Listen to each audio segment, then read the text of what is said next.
Tahun 2045, Pulau terapung Sektor 9. Udara di sini tidak berbau asin laut, melainkan bau ozon yang steril. Sektor 9 bukanlah resor liburan. Ini adalah benteng laboratorium milik Grup Abadi, dirancang untuk menahan serangan nuklir. Di dalam laboratorium pusat, Lina duduk tak bergerak. Dia hanya mengenakan setelan biosuit putih tipis dengan ratusan sensor mikro yang bersinar di kulitnya. Di sekelilingnya, lengan robot menyuntikkan larutan nano emas ke dalam tubuhnya. Ini adalah jam ke-48 dari uji coba tahap EVU. Subjeknya dirinya sendiri. Project Gen Abadi. Rasa dingin menjalar di tubuh Lina, bukan rasa sakit, tapi sensasi kelahiran kembali. Miliaran nanobot memperbaiki sel-selnya, membalikan penuaan. Data di layar menunjukkan regenerasi jaringan 400%. Sukses. Gen Abadi bukan lagi teori. Ayah angkatnya, ilmuwan gila, dan ibu angkatnya, jenderal militer, pasti akan senang memiliki senjata pamungkas ini. Lina, 27 tahun, si jenius genetik, seharusnya bangga. Tapi dia tidak merasakan apa-apa. Wajahnya dingin sempurna. Tiba-tiba, suara bip kasar memecah kesunyian. Bukan dari sistem lab, tapi dari komunikator kuno yang dia simpan di lokernya. Lina membaca pesan itu. Ketenangannya hancur seketika. Turbo diculik, kembali ke Neo Jakarta dalam 24 jam, atau dia akan dijadikan eksperimen hidup. Napasnya tercekat. Neo Jakarta, kota yang dia bersumpah tidak akan pernah kembali. Dan Turbo, anjing liar berkaki 3 dengan mata berbeda warna, satu biru, satu kuning, yang dia selamatkan dari tempat sampah. Turbo adalah satu-satunya makhluk yang melihatnya sebagai manusia, bukan produk. Lina melihat pengirim pesan, keluarga Victor, dan foto Turbo di dalam kandang dengan logo musuh bebuyutan mereka. Grup Titan, amarah meledak dalam dirinya. Detak jantung, 190 bpm. Peringatan, emosi tidak stabil. Lina merobek semua kabel sensor dari tubuhnya. Siapkan jet, perintahnya pada AI. Tujuan, Neo Jakarta. Peringatan, suara AI menjawab. Tahap IV belum selesai. Meninggalkan lingkungan steril dapat menyebabkan mutasi gen yang tidak terkendali. Aku tidak peduli, geram Lina. Dia mengenakan jubah taktis hitamnya. Mereka telah menyentuh anjingnya. Sekarang, dia akan menunjukkan kepada mereka seperti apa amarah dari produk gen yang sebenarnya. Pesawat siluman Falcon 7 menembus awan polusi, meluncur menuju Neo Jakarta. Di bawah, kota super itu tampak seperti sirkuit listrik yang korsleting. Gedung pencakar langit menusuk langit tanpa bintang, diterangi iklan hologram raksasa. Hujan asam mulai turun. Sistem pesawat berbunyi, terdeteksi pemindaian keamanan. Kode identitas Grup Abadi telah masuk daftar hitam. Lina mengerutkan kening. Ibu angkatnya bertindak cepat. Sekarang dia adalah buronan. Matikan kode identitas, cari tempat pendaratan tersembunyi, perintah Lina. Dia mendarat di stasiun Maglev nomor 4 yang sudah ditinggalkan selama 10 tahun. Sementara itu di sebuah penthouse mewah, ratusan layar menyala. Johan melempar pengontrol game VR-nya. AI mata dewa, laporan, katanya cepat. Penyusup terdeteksi, Falcon 7, mendarat di zona 4, jawab AI. Senyum rumit muncul di wajah tampan pewaris grup AI itu. Hanya satu orang yang berani mengemudikan Falcon 7, seperti mobil balap. Lina, kau benar-benar kembali. Johan membenci anjing itu. Anjing berkaki 3 yang kotor. Tapi dia mencintai Lina sejak kecil. Dia tahu ini jebakan. Retas sistem komunikasi keluarga Victor. Aku harus tahu segalanya, perintah Johan. Dia melihat pesan itu meminta data asli tahap EV. Mereka menginginkan gen abadi yang mengalir di darah Lina. Kembali ke stasiun tua. Komunikator Lina bergetar. Tempat pembuangan sampah zona 9. Tengah malam. Sendirian, Lina mengepalkan tangannya. Zona 9 adalah tempat dia menemukan Turbo sekarat setahun yang lalu. Dia melangkah keluar ke dalam hujan neon. Tiba-tiba, suara Johan terdengar di earpiece tersembunyinya. Belok kiri di persimpangan depan. Ada 2 tentara bayaran grup Titan. Suara Johan terdengar panik. Johan, suara Lina dingin. Keluar dari saluranku. Tidak bisa, aku sudah meretas sistem untuk melindungimu. Itu jebakan, Lina. Aku tahu, tapi aku harus menyelamatkan Turbo. Johan menghela napas. Sial, aku takut anjing, terutama yang berkaki 3 itu. Tapi aku akan membantumu. Jalan lurus 500 meter. Dan tolong, jangan mati.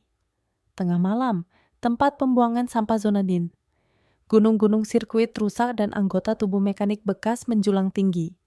Bau logam berkarat menyengat. Lina bergerak seperti hantu. Gen abadi tahap aib membuat indranya sangat tajam. Sinyalku terganggu parah. Ada medan elektromagnetik kuat di sini. Johan memperingatkan lewat earpiece. Di tengah tanah lapang, di bawah lampu neon rusak bertuliskan hidup. Sebuah kandang plasma transparan berdiri. Di dalamnya, Turbo berbaring meringkuk. Lina menghunus pisau taktisnya. Begitu dia melangkah maju, 16 lampu sorot menyala menyilaukan. 2 orang keluar dari bayangan. Seorang wanita muda dengan mata kucing yang kejam, Siska. Dan seorang pria besar dengan lengan mekanik dan mata merah robotik, Victor. Selamat datang pulang kakak, kata Siska sinis. Lina, kau bukan anak kandung ayahmu. Kau adalah produk curian. Siska mengungkapkan kebenaran. Keluarga Victor adalah keluarga asli Lina secara genetik dan Lina dicuri oleh grup abadi 27 tahun lalu. Kami menginginkan data tahap IVAU, kata Victor dengan suara mesin. Gen abadi di tubuhmu. Siska tertawa. Anjing itu adalah inang pertama yang berhasil. Kau yang menyempurnakannya. Jika kami menggabungkan gen kalian berdua, ibuku, Nyonya Rosa, akan menjadi penguasa abadi. Lina, lari, teriak Johan di telinganya. Itu jebakan berlapis. Siska bergerak, cepat sekali. Dia memiliki gen macan kumbang. Cakar nanonya menyayat bahu Lina. Lina mencoba melawan, tapi Victor mengangkat tangan logamnya dan menembakkan gelombang sonik frekuensi tinggi.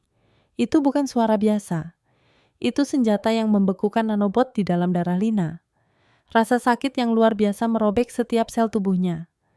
Lina jatuh berlutut, koneksi dengan Johan terputus. Siska menginjak leher Lina. Kau mungkin abadi, tapi kau masih bisa dilumpuhkan. Victor memasangkan kalung logam berat di leher Lina. Bawa dia ke pulau kegelapan. Arena Gen sedang menunggu, bisik Siska. Hal terakhir yang Lina lihat adalah mata Turbo yang menatapnya sedih sebelum dia pingsan. Lina terbangun di ruangan sempit yang berguncang. Dia berada di pulau terapung buatan. Obat bius hanya menahannya selama 4 jam berkat regenerasinya. Tapi kalung logam di lehernya adalah penekan gen. Itu mematikan kekuatan penyembuhannya. Layar menyala. Wajah Siska muncul. Selamat datang di Pulau Kegelapan. Arena pertarungan pribadi grup Titan. Dinding di depannya menjadi transparan. Lina terkejut.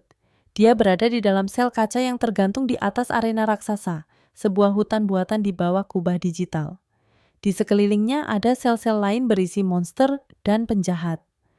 Aturannya sederhana, bertahan hidup selama 72 jam, kata Siska. Tapi khusus untukmu, kakak. Kau harus melawanku. Lantai sel terbuka. Lina jatuh bebas 20 meter ke dalam hutan beton arena. Kalung itu menyengatnya dengan listrik. Lina berguling dan bersembunyi. Permainan dimulai. Sementara itu di penthouse Johan. Sialan! Johan memukul meja kristalnya. Semua layar merah, koneksi gagal. AI Group Titan terlalu kuat. Dia tidak bisa meretas masuk untuk menyelamatkan Lina. Johan menarik napas panjang.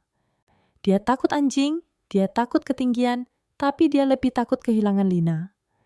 Mata dewa, alihkan semua kontrol perusahaanku kepada ayahku. Sekarang, perintah Johan.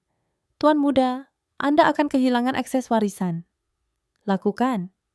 Johan berjalan ke dinding rahasia, mengambil setelan selam taktis dan senjata sonik. Siapkan naga air, katanya. Itu adalah torpedo berawak prototipe, senjata bunuh diri yang belum diuji. Jika dia tidak bisa meretas pulau itu, dia akan menabraknya secara fisik. Lina, tunggu aku. Aku bersumpah akan menyelamatkanmu dan anjing berkaki 3 yang jelek itu, bisiknya sambil menatap laut gelap. Arena pulau kegelapan. Brak! Lina mendarat keras di lantai beton yang hancur. Kalung penekan gen menyengatnya. Dia terluka, berdarah, dan sekarang hanya manusia biasa. Seorang gladiator dengan mata implan murah melompat keluar, memegang 2 pisau. Mangsa untuk Nyonya Rosa. Aku akan mengambil kepalamu. Dia menyerang. Lina tidak memiliki kekuatan super, tapi dia memiliki keterampilan. Dia berguling, mengambil batang besi beton yang mencuat dari reruntuhan, dan dengan presisi bedah, menusuk lutut penyerang itu, memaku kakinya ke tanah. Katakan pada Siska, bisik Lina dingin, bahwa produk gagal ini sedang datang untuknya. Di bawah laut. Di dalam kapal selam tempur naga air, Johan berkeringat dingin. 3 torpedo drone milik grup Titan mengejarnya. Oksigen tinggal 15 menit, peringatan AI berbunyi. Johan melakukan manuver gila. Dia membuka palka kapal selamnya, membiarkan 1 torpedo musuh masuk dan terjepit di pintu palka, lalu menggunakannya sebagai senjata. Tembak! Torpedo curian itu meledakkan gerbang pembuangan reaktor nuklir. Naga air meluncur masuk ke dalam sistem perpipaan pulau, laboratorium pusat. Di bawah arena, Nyonya Rosa mengamati layar. Turbo terikat di meja operasi. Gen anjing ini luar biasa, lapor Victor, lengan cyborgnya bergerak cepat. Tapi gen Siska terlalu agresif untuk menerimanya. Kita butuh wadah yang murni. Kita butuh Lina hidup-hidup. Siska, yang sedang bersembunyi di atas derek arena, tersenyum licik. Baik ibu, tapi aku akan mematahkan beberapa tulangnya dulu. Puncak arena. Lina memanjat ke atap gedung runtuh, mencari jalan keluar. Tiba-tiba, suara halus terdengar di belakangnya. Mencari ini, kakak. Siska berdiri di sana dengan baju zirah Black Panther. Tanpa peringatan, Siska menyerang. Kecepatannya tidak manusiawi. Brak. Lina terlempar menabrak pilar beton, bahunya terluka parah. Darah mengalir. Lihat, Siska menjilat darah di cakar nanonya. Darah si jenius ternyata merah juga. Ruang server bawah tanah. Johan merangkak keluar dari pipa panas. Dia mencolokkan kabel serat optik langsung dari pergelangan tangannya ke panel dinding. Dia tidak bisa menggunakan nirkabel, jadi dia meretas secara manual. Mata dewa, teriak Johan. Aku sudah membuka pintu belakang fisik, bakar firewall Titan dari dalam, sekarang. Boom! Pulau itu berguncang hebat. Langit digital di arena berkedip dan mati. Sistem kelistrikan kelebihan beban. Di leher Lina, kalung penekan gen memercikan api, lalu mati. Api dingin gen O abadi, tahap api kembali menyala di nadi Lina. Luka di bahunya menguap, kulitnya menutup sempurna dalam sedetik. Siska terbelalak. Tidak mungkin. Siska menyerang dengan putus asa. Lina menangkap pergelangan tangan Siska.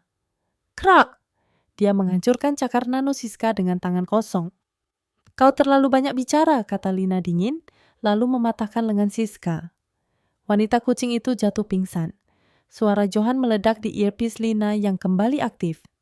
Lina, turbo ada di lab pusat, tepat di bawah reaktor. Mereka akan membunuhnya. Tapi jalan diblokir. Lusinan robot tempur berat masuk ke arena, mengarahkan senjata ke Lina. Arena. Lina, lari! Teriak Johan panik. Lina melihat ke lantai. Turbo ada di bawah sana. Dia tidak punya waktu untuk lari atau mencari tangga. Johan, katanya tenang. Tutup matamu. Lina menutup matanya. Dia mendorong output gen abadinya, mereka melewati batas aman. 100%, 200%, 500%. Tubuhnya berubah menjadi pilar cahaya putih biru yang menyilaukan. Peluru plasma dari robot meleleh sebelum menyentuhnya. Lina berteriak. Itu bukan suara, itu ledakan. Gelombang panas biotermal melelehkan lantai beton arena menjadi cairan seperti lilin. Lina jatuh menembus 3 lantai, seperti meteor hidup, langsung menuju laboratorium pusat. Laboratorium pusat. Lina mendarat di tengah puing-puing, masih bersinar. Victor mencoba menembaknya, tapi Lina melepaskan gelombang panas yang melelehkan senjata dan lengan cyborg Victor.